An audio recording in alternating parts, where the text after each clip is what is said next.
We founded the club in 2002, although Wimbledon was founded in 1889, and we started the club from nothing when they moved Wimbledon Football Club to Milton Keynes. By July the 10th 2002 we played our first pre-season friendly at Sutton United, having had open trials on the Common. We lost 4-0 and there was a pitch invasion in celebration. We averaged 3,000 fans per match. The average crowd the season before in that league was 30. That was for a team that didn't even have its own kit. We didn't even know half the names of the players. And then the club grew from there. Yeah, I first went to Plough Lane in 1946. My dad took me there. That's the first game I ever saw at Wimbledon. And I've supported them ever since. You know, they started up again. And I've supported them since day one of that. And hopefully get back to where we was 20 years ago.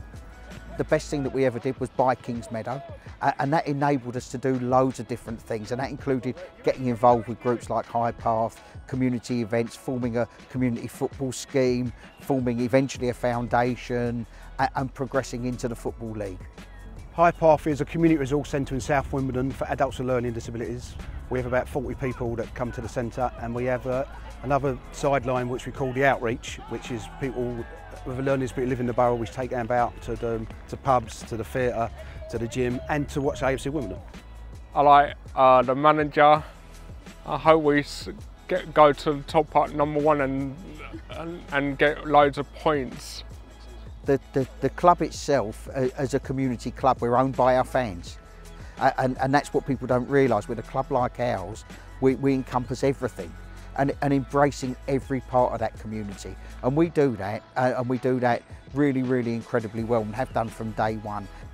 The proudest moment for the old Wimbledon was winning the cup at Wembley against Liverpool. But the proudest moment we've had since it's AFC Wimbledon was when we went to Manchester and got promoted to the Football League.